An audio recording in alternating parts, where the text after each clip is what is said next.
begonias that we've been admiring. We think you'll love them too. So there's many different types, but this particular variety is my favorite. It's called the non-stop begonia. They come in red and in pink. They're known for their really large blooms compared to other begonias and dark variegated foliage. They're really cool for container plants. I personally have one as a house plant, but they love indirect light and actually like to be on the drier side. What's your favorite, Rachel?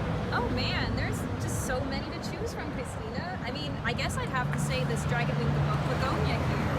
I mean, it's got this beautiful foliage, as you can see, very glossy, large leaves. It's also got these really vibrant cascading blooms, and it provides a really nice contrast.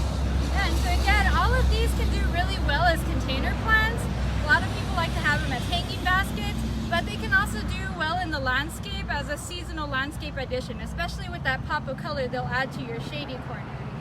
Absolutely. Just make sure not to water them too much. I know they have this lush, beautiful foliage, but don't be fooled. They like to stay pretty dry. They really do. So thanks for watching. Thank you. Make sure to follow and subscribe.